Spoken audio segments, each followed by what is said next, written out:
This is Fire Sarge. Welcome to the video. I've got a good friend of mine here, Simon McLaughlin, also a Master Mason. And on tonight's episode, we are going to discuss the fraternity of Freemasonry and how well does it correlate with the military fraternity. Of course, let me get a disclaimer out there before I make any other veterans mad.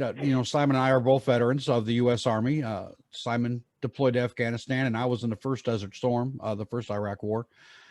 And of course, we're going to go ahead and get it out of the way that we know there's no way possible that you are ever going to find the bond that you get with people when you're in combat with them. Well, we know that.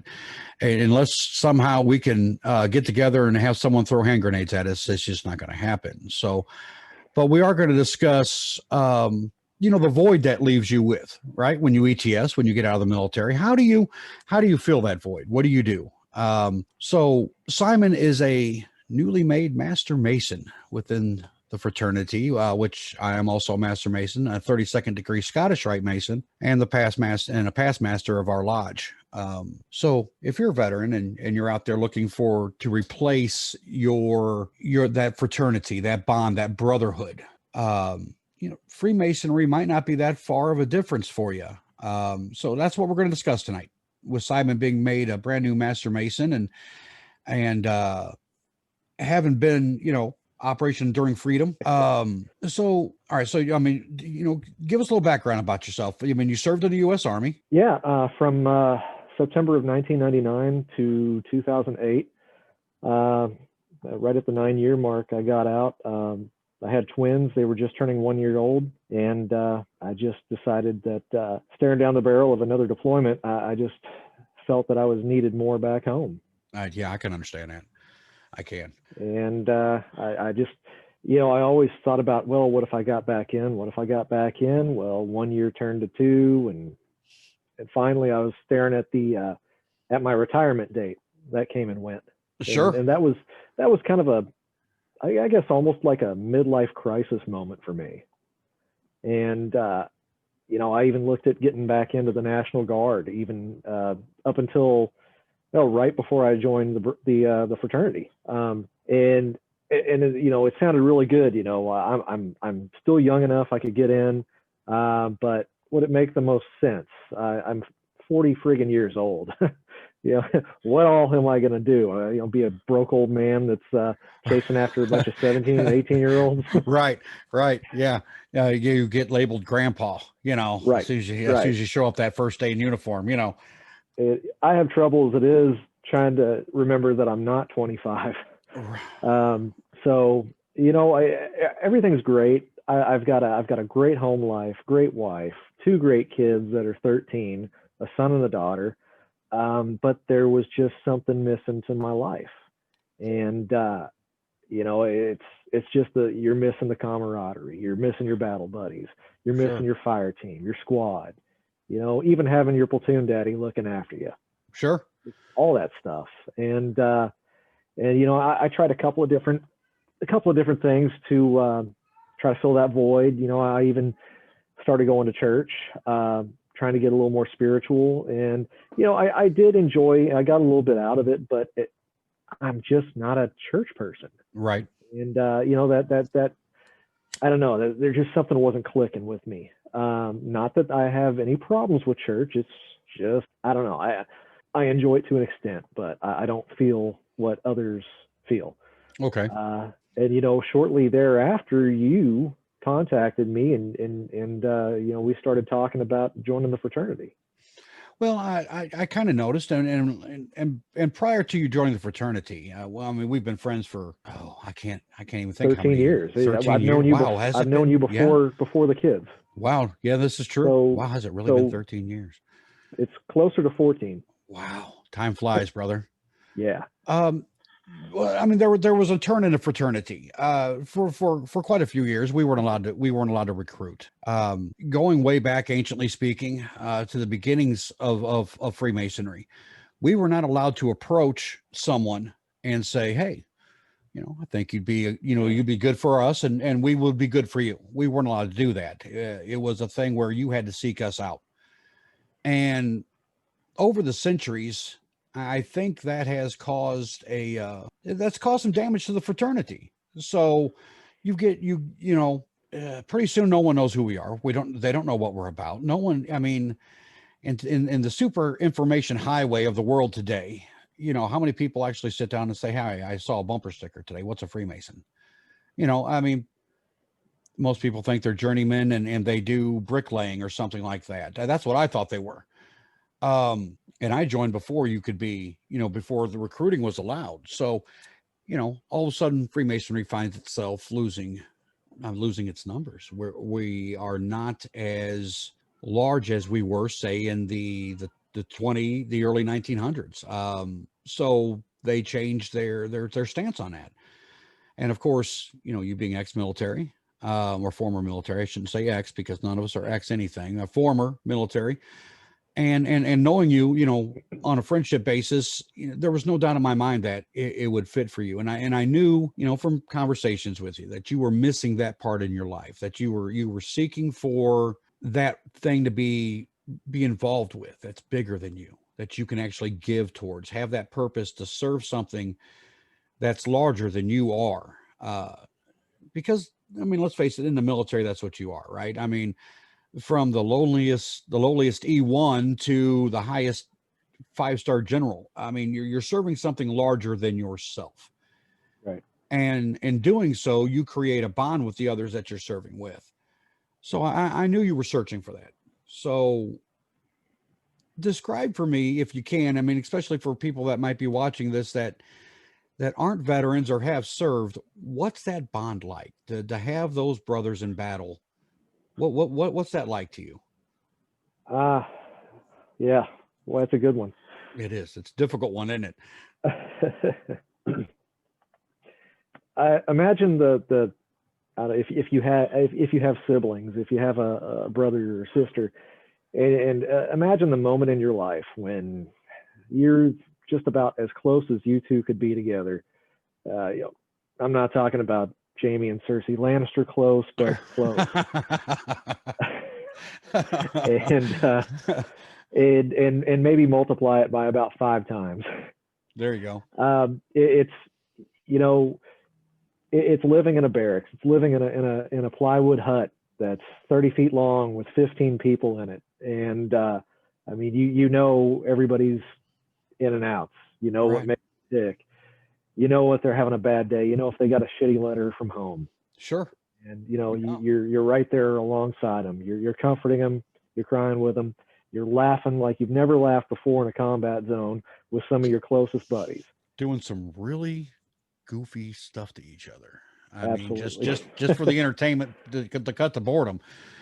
For anyone that's never been forward deployed, you have 95% of your time is hurry up and wait, interrupted by 5% of sheer terror. So yeah, it's and to further add to that, you're going through the worst moment of life that you've ever experienced. You're in a foreign country. You're not liked very well. Let's face it, they're looking to shoot at you, right? I mean, we shoot back, but there's a military term called embrace the suck. And it's always, I have found it always easier to embrace the suck when you have guys on the left and right of you embracing that suck with you. There's a bond formed when you go through some of the most terrible environments in the world with somebody else. There's something, it forms a closeness that can't be described. I mean, and it's difficult to describe that feeling, but you know for a fact that if you go, they go. They're they've got your back 100% of the time. They're going to be right there with you, and if you don't make it, they're going to be right there with you to bring you back. I mean, it's trust without question. And it's the same thing in firefighting. I mean, for me, if I run into a burning building, I've got to know that the guys that are outside or the guys that are in there with me are going to be able to haul me out of there. And that trust that they're going to be able to bring you home is everything. It's what gets you home. It's what gets you through that 24 hours or your deployment if you're military. So having known that you were, you were searching and you were struggling with it, yeah, I mean, we were allowed to recruit. So, I approached you and I said, hey, Have you considered, what do you know about Freemasonry? And how's that fraternity? I mean, granted, when we go to lodge, we're not, getting our battle rattle get together, and we're not, we're not putting our kits on and headed out, but still, how's that fraternity feel to you? Being that, you haven't been out of the military very long, and you're new into the fraternity. So how's that correspond? How's that fill that void for you? Well, for me, it's just the bare essential part of it. Not discussing the craft, not discussing anything other than going into a lodge and meeting and hanging out with people that are all like-minded, and we all have common ground, and we're all equal people. And there's not a single person in that lodge that A, wants to see you fail, or B, wants to surpass you and succeed and get ahead of the curve. Sure. Everybody's they all have the same goal. And, I as much as I hate to even think about saying this phrase, it's almost a judgment-free zone. Well, and in all honesty, it might be one of the few places that are left in the world that is a judgment-free zone. You know as well as I do that one of our strongest tenets is that you are on the level. You are equal to every man there, regardless of social economical standing. You are a brother among us, and we are truly our brother's keepers. So you can be sitting in a lodge with someone that's a self-made millionaire, and right next to him is someone who's changing tires and doing oil changes, and they are on an equal plane with each other. They look at you as for your interior qualities and not your exterior ones. It's one of the few places that you can go, I feel like, and you can go to lodge and you can actually sit there and pour your heart out to these brothers and to these other individuals, these men, and not be judged for the things that you are pouring your heart out for, that you're looking for wisdom or guidance. That's a fresh perspective to have. It's rare in this world where everything's commercialized. You're judged on the clothes that you wear, the vehicle that you drive, or the size of the house that you reside in. And when you go to lodge that one time a month, or what, when you're having degree work or that sort of thing, there's no judgment. There's just, hey, it's good to see you, brother. How have you been? Do you get the impression that that it is a fraternity, that you're serving something larger than yourself, even though yes, there are individual achievements, but every individual achievement that you accomplish goes to the greater good of the fraternity in whole. Sure. So does that correspond well with your experience in the military?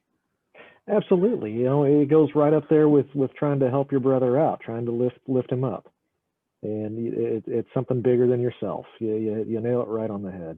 That's awesome. That's awesome. That's good. And, to add a little bit more to that, from my motivation right now is to help other brothers with their degree work. I want to help make sure we can give these candidates and these other brothers the best degree possible. And it's something it's going to really stick to their ribs, and they're really going to remember them. Right. Sure. Absolutely. And then for the people that don't know about Freemasonry or unaware, the degree work we talk about, there are 3 degrees that you achieve when you become a Freemason: an entered apprentice degree, a fellow craft, and a master mason. The 3rd degree is the highest degree that you can receive in Freemasonry.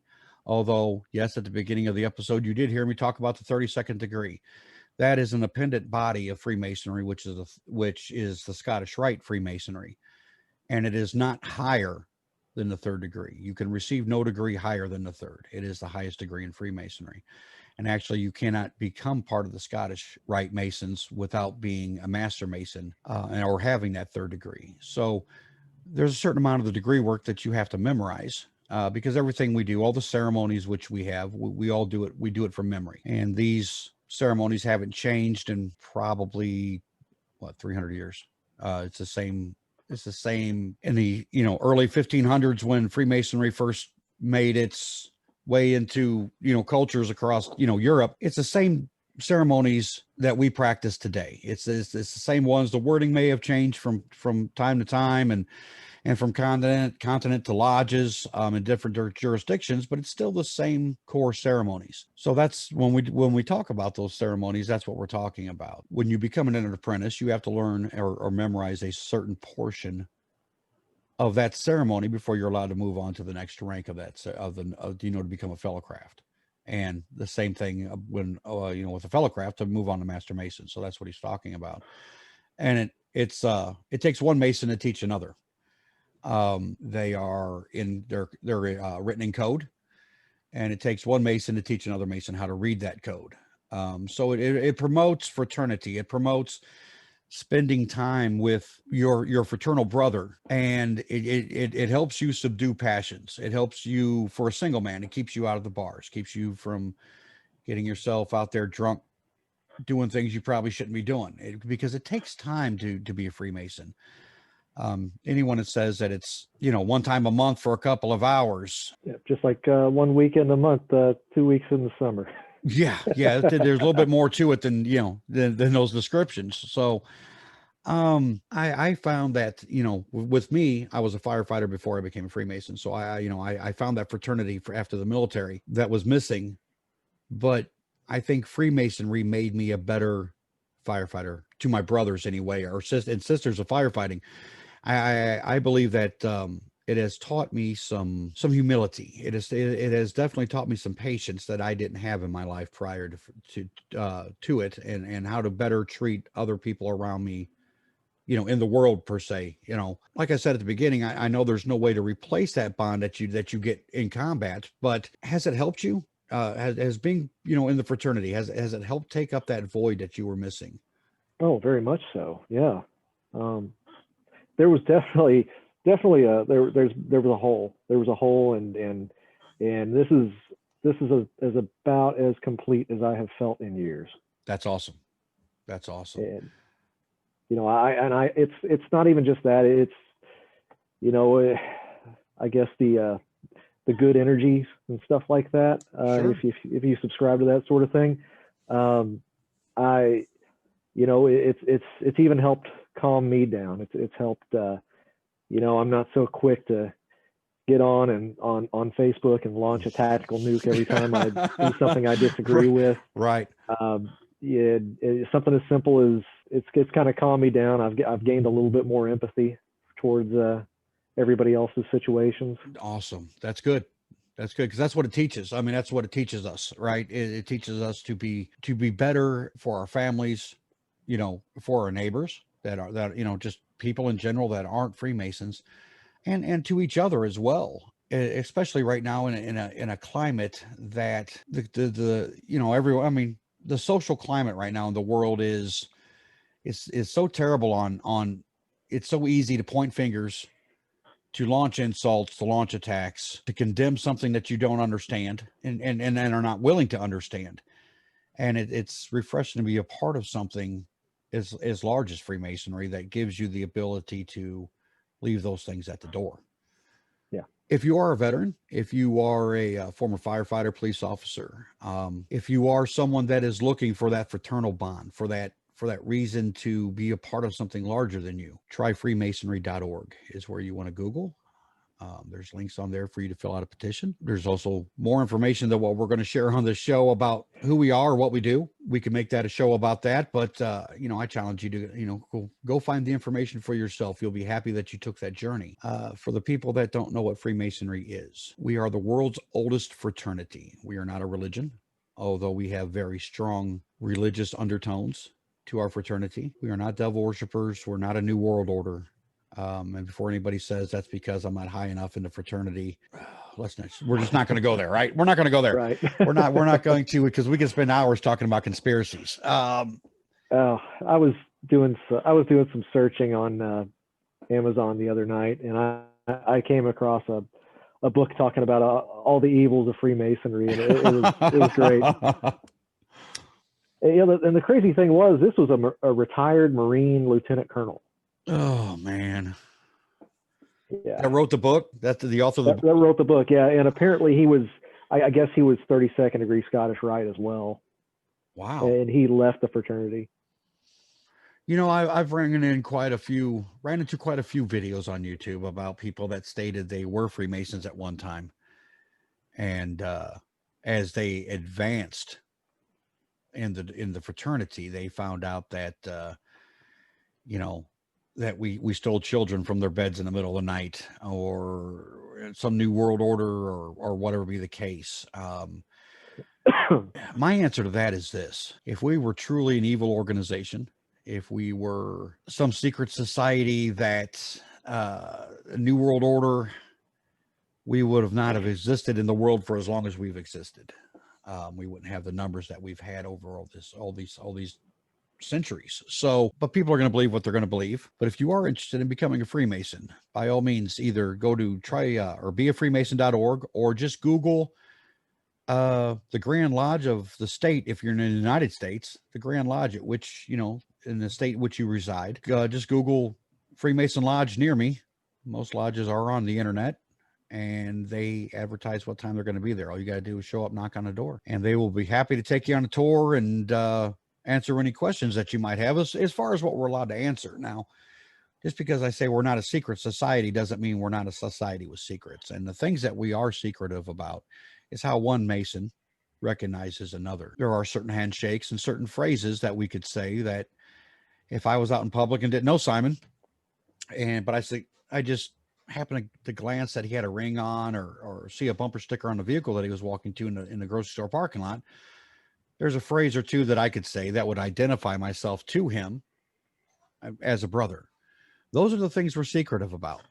Those, and that's anything else you could pretty much Google and find out all the answers you want to find out. They're not going to be the right answers.